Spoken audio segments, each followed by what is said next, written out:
Good evening. Welcome to the West Jordan Planning Commission meeting for June 21st, 2016.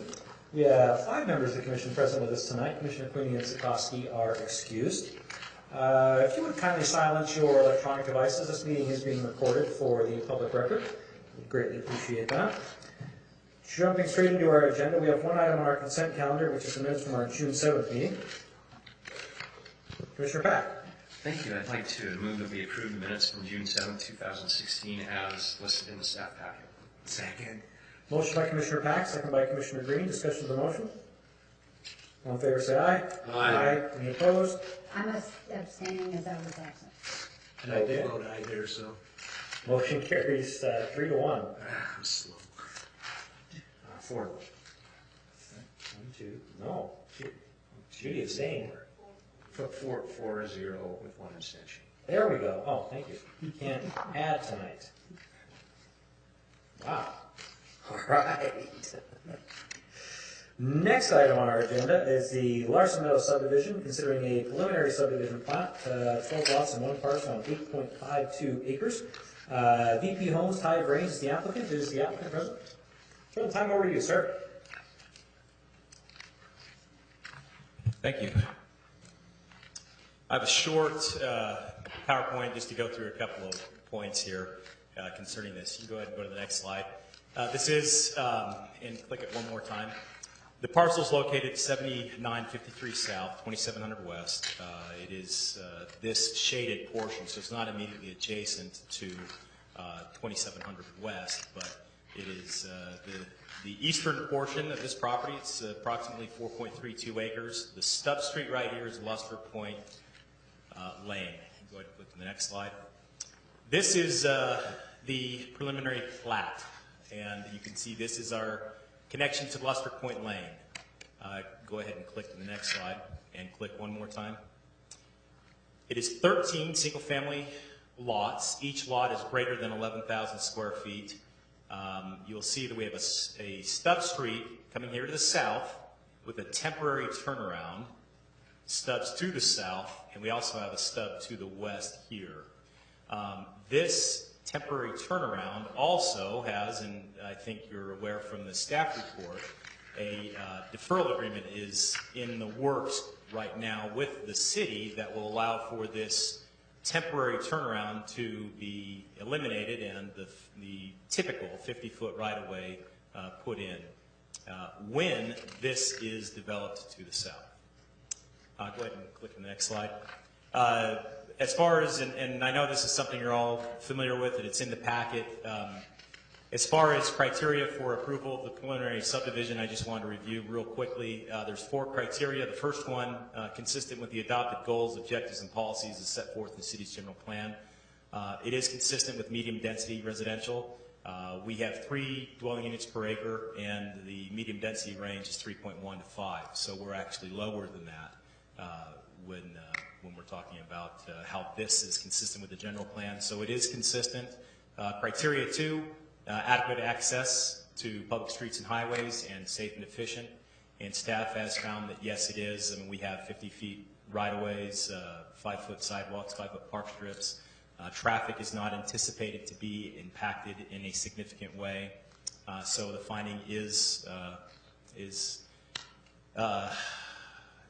found to be correct for the criteria 2. Criteria 3, public facilities and services are adequate, and the finding is that they are adequate. And criteria 4, if the plat complies with the subdivision ordinance, zoning ordinance, and all other development standards of the city, and staff has laid out in the staff report that yes, it is compliant with those. So that's a very quick, very brief run through. I'd just like to open it up to any questions that any of the Planning Commission members may have. Any questions for the applicant at this point? I have one. The stub road where it shows the temporary turnaround, when you develop that lot and sell the homes, what is that going to have something still in front that? Nanette, if you could go back to that slide right before, maybe even go back to the next slide. It's a little bit bigger. So right here we have the turnaround, and technically the lot line is going to be here. okay, consistent with the 50-foot right-of-way. Okay, So the home setback would come off of that lot line, and we would have the discretion if we'd like to place the home further back to be further away from the temporary turnaround. You know, our opinion is we have to assume this is going to be here for a while and set the home further back to make it not look too out of place. so will that be asphalt then, or? It will be. It's going to have to be a hard surface, and so it's going to be an asphalt hard surface for the entire radius. So until that gets developed on through, then, okay. And so eventually what would happen is these two lots would have a greater front yard, a larger front yard when, and I might even say if this ever gets developed to the south. Because I think at this point, I mean, we don't know what's happening, so we have to treat it as if it may be permanent. Thank you. Commissioner Pack? Well, thank you, which brings up the other question that I was thinking, same with Commissioner Heiner. So with curb, gutter, you know, what happens at a point in time when the development, when that road does go through, who is responsible ultimately then for finishing that? We're actually responsible now for that. So the deferral agreement is an agreement with the city that we have that we pay now to take those improvements out and replace them with permanent 50-foot right-of-way going straight through. So the amount that we would pay would cover the cost of demolition and replacing curb gutter, sidewalk, asphalt, whatever may need to take place in order to make that consistent with a 50-foot right-of-way, along with the rest of the street. So that is a payment that we actually make now, not later, not anything. That's something that then the city, you know, stashes away for which, well, whatever day may be when that actually does take place. Okay, thank you. That answers the question. So the easement release, the city has the money. I was worried, let's say something happens with your company or whatever. And No, they get it from us now. Hey, thank you very much. Are there any limitations placed on the parking in front of those two lots, occupying then part of that turnaround? That's a very good question. I can answer that. There will be parking restrictions on the turnaround in order to keep the right or the radius that's required for turnarounds free. So there would be some no parking on that. Is that something that through the purchase process is disclosed to the buyer? We would, and if necessary, signs can be placed as well. Because they just lost all parking in front of their homes. It's not in the driveway itself. And these homes, though, and it goes back to the size of the lots, the frontage that we have. These homes are all going to have 3-car garages, so there's going to be quite a bit of driveway parking. Okay. The setbacks are all 30 feet, so, and that's a minimum. You know, we've got quite a bit of on the lot parking. Okay. Thank you. Any other questions for the applicant? We'll save you some time after the public hearing if there's any comments you would like to respond to. Okay. Thank you. Thank you. Ms. Larson? Thank you. I think the applicant covered everything really well. Just more information about that deferral agreement. So the deferral agreement is required according to the condition of preliminary subdivision plat that it be approved by City Council prior to it being recorded at Salt Lake County. And that deferral agreement will be coming back to Planning Commission for Planning Commission's recommendation before it goes to City Council for approval or denial. And then in addition, when it comes back to Planning Commission, you'll have more information on the amount that the applicant is required to bond. On the preliminary subdivision plat that we're reviewing tonight, staff is recommending approval since the preliminary subdivision is meeting all of our criteria. It is also meeting our city standards for stubbing into or creating new stub streets for future development, as well as continuing and connecting to existing stub streets according to section 1455 of the city code. Staff is recommending that Planning Commission grant preliminary subdivision approval with the 5 conditions listed in the staff report. Thank you. Any questions for staff? Commissioner Green? No, I can't remember what it was. So I just want to make sure, right now it's medium density, 3.1 plus acres. With it going to be technically less than the medium density, is that okay, or does the land use map need to be amended to reflect that? No, That it's, technically a low density, at that point it's low density, right? we only limit we only limit the minimum size of properties. So if you're in a R110 zoning district or a medium density future land use designation, then you have that minimum that you need to meet. But you are able to go much larger than that. Any other questions? Scott's going to say. No, that's right. And I guess to kind of wrap it up, the general plan is a guide, and so the zoning, which was established, a month ago, 2 months ago, that is the guiding or the most restrictive, and so we follow that, and this complies with the zoning.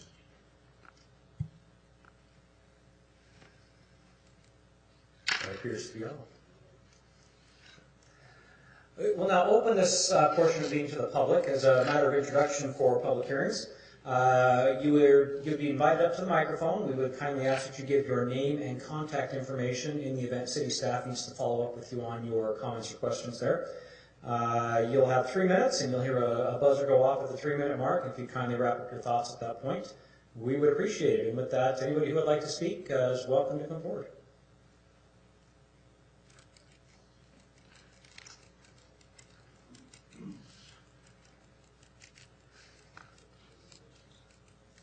My name is Bill Freston, and my phone number is 801-244-8115.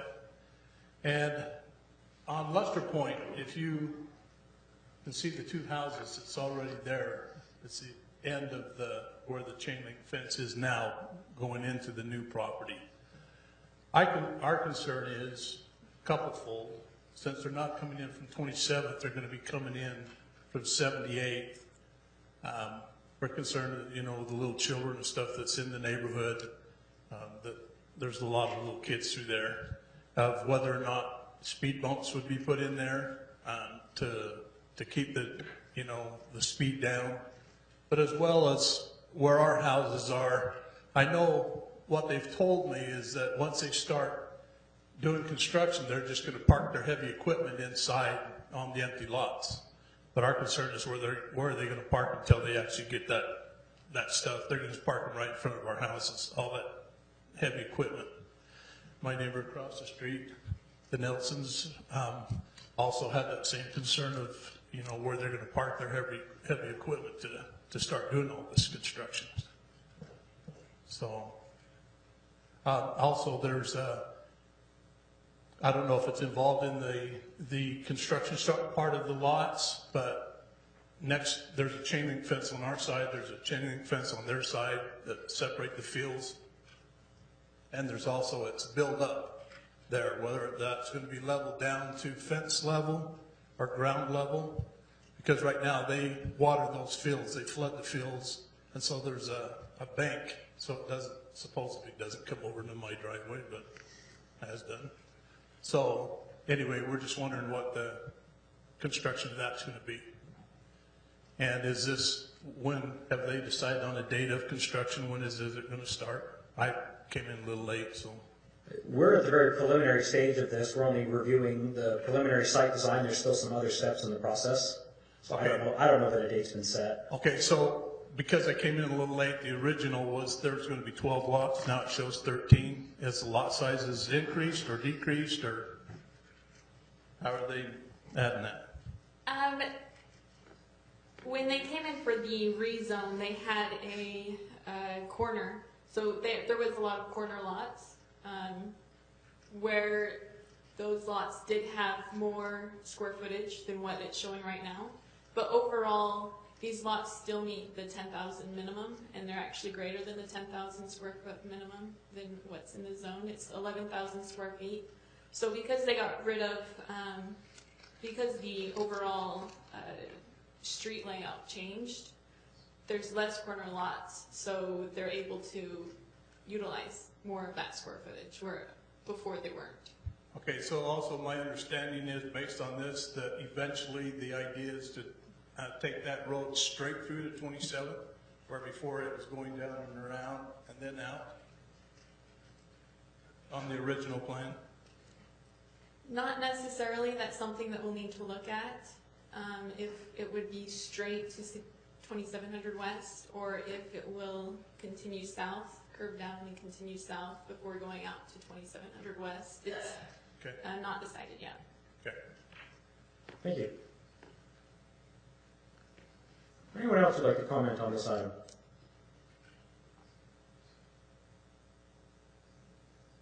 Seeing none, we'll close the public hearing, and if you would like to address any of the concerns that were presented, I'll give you that opportunity.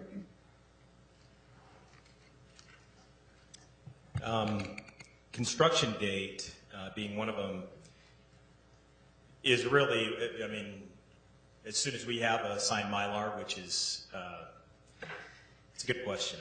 I would like to defer to the staff, but I believe that's going to be sometime approximately the second week of August, if that's not too optimistic. We do anticipate starting construction in August and having it completed before winter. As far as parking the equipment, you know, if there is there's a possibility that we could come through Mark Larson's side of the property, which is from the east. I don't want to speak for that right now because I haven't spoken with Mark about that, but I think that's a possibility where we could bring things through. But I could say this, that if there is any, it would be extremely short-lived. Our excavators don't like to leave their equipment on public roadways. It's just, that opens it up for vandalism and any kind of issues. There was also a question concerning the grade. The grade will match existing. There will be a cut that takes place. I mean, there's going to be a lot of dirt moved there. So it's not something that will, and we're not, legally, we cannot have a grade that allows for drainage onto neighboring properties. So any questions regarding any of that? I don't think so. Thank you. Okay. That brings us back to the commission. Commissioner Hanson. Thank you. I brought this up in our pre-meeting. It has been my experience in the past that when you have stub roads, and Lester Point, of course, knows that it's not going to be a dead-end road, but you've got two other stub roads that once a house is built there, they have a feeling that's a dead-end road. And once somebody wants to do the adjacent property, they're upset that that road is going to go through. It would be my advice that there be some kind of signage stating that this is not a dead-end road and is planned to go forward with future development. That way the homeowner doesn't feel like they're living on a dead-end road, and it causes staff a lot less heartache or heartburn, because they are stub roads and that's what they're intended for. Thank you. Commissioner Green. Thank you. First off, I noticed there's a group of Cub Scouts out there. Welcome. You're probably trying to do your citizenship and the community merit badge. I hope we're not boring you to death out there tonight. Second to the applicant, I'm glad we finally got the title worked out and got that fixed. Since I'm the one that was the pain in the neck on that one, I'm glad we got that one fixed. As far as the project goes, I think I can understand. There's one thing about this design that I'm slightly concerned with, and I think I understand where the neighbors that live over there on Lester Point are going. And the concern that I have is the way that Stub Street comes off of Lester and dead ends to the east. I think the logical conclusion for that is to go to 2700 West. And I'm not sure that, and I'm not sure that I like that idea that the stub ends so that we can go straight to 2700 West, because I think that creates almost a through street into the neighborhood to the east that probably, I don't know, and I don't know which one's better for the traffic, but adding 2700 West to that neighborhood might make it more convenient, but it might add some additional traffic. Does anybody have any ideas or thoughts on that? If you connected to 27th, if and when it does connect, it would certainly increase traffic on that street. I believe in this case, we haven't really thought that it will connect to 27th. It certainly looks like it will, and it makes sense too. But really, we're just required to stub to the west, and that's what we're doing here.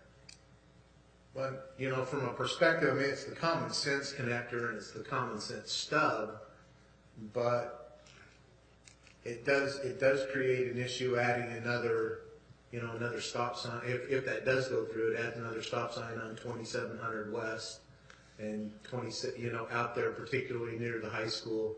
Never mind, did I say that out loud with teenage drivers over there?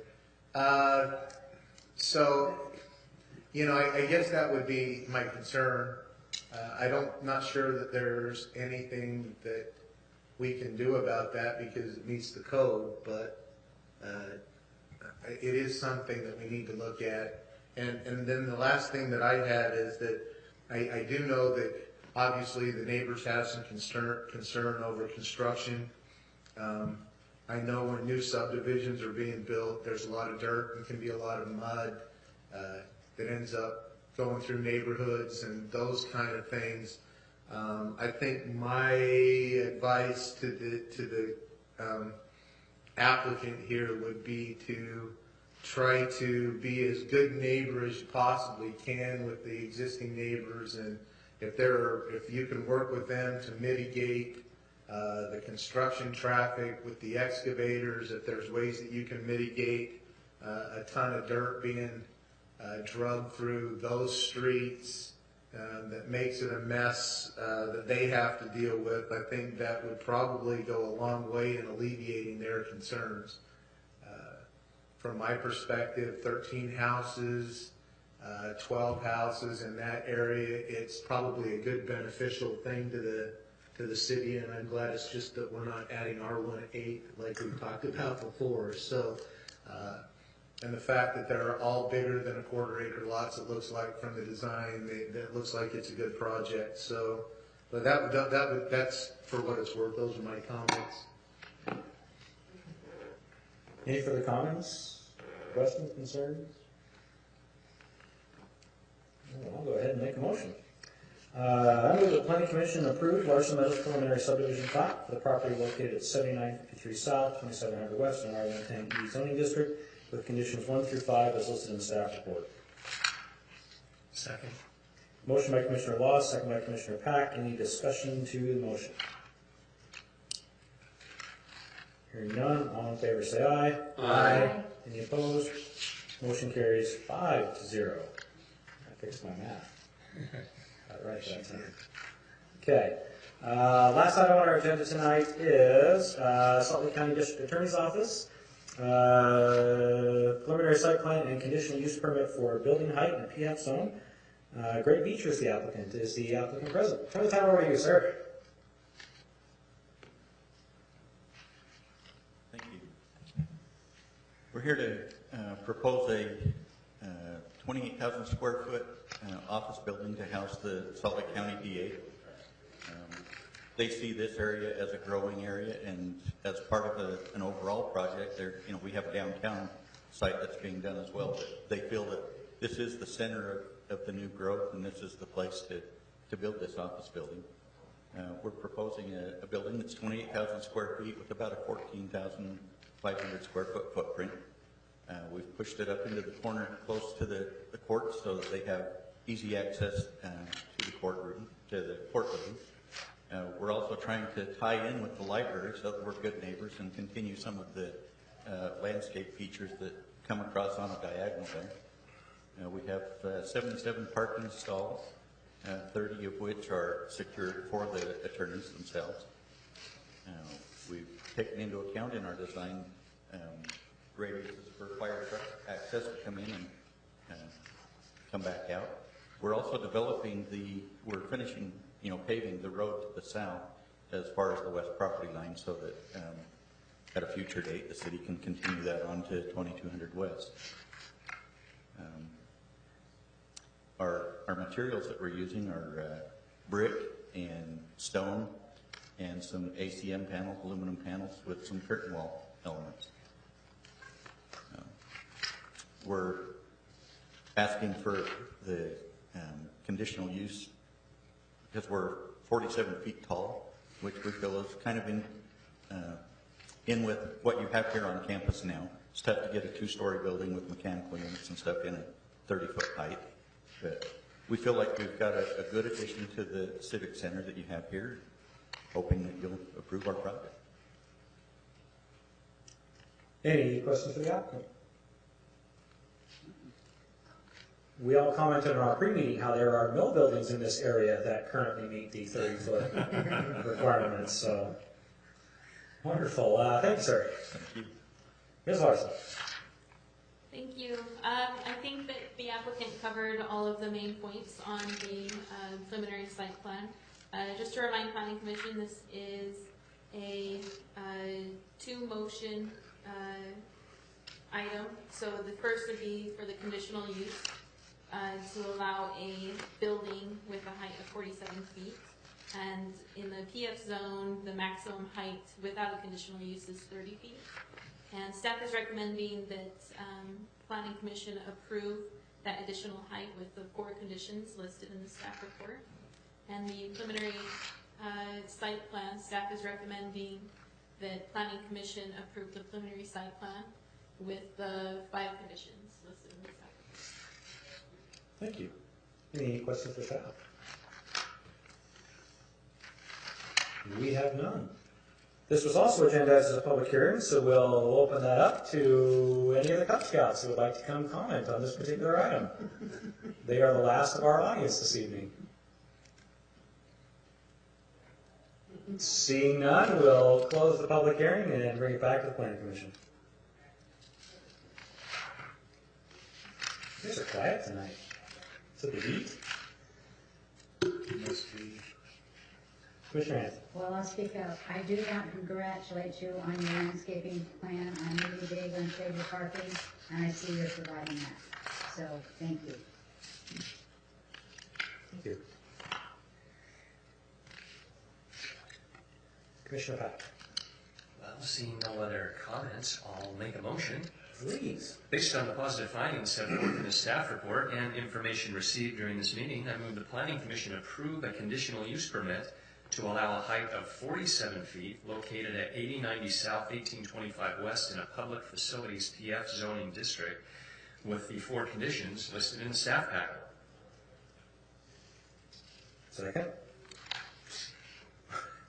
Motion by Commissioner Pack, second by Commissioner Laws. Discussion to the motion. Hearing none, all in favor say aye. Aye. Any opposed? Motion carries 5-0. I'd also like to move it. Oh, sorry. Commissioner Green. I was gonna beat you to this. I didn't notice the light was. And move that based on the positive findings set forth in the staff report and information received in this meeting, I was trying to make this faster, by the way, that the Planning Commission approved the Salt Lake County District Office preliminary site plan for the property located at 8090 South, 1825 West in a PF zoning district with conditions 1 through 5 listed in the staff report. Second. Motion by Commissioner Green, second by Commissioner Heiner. Any discussion to that motion? All in favor say aye. Aye. Any opposed? Motion carries 5-0. Which concludes our agenda for tonight. Is there anything else that we need to discuss? I make a motion to close our meeting. Okay. Can I clarify? Is our next meeting on the 5th? July 5th? Okay. Anybody opposed to adjourning? We do have one on the July 5th. Yep. Then we stand adjourned until July 5th. Thank you, everybody. Gee, we got their merit badge and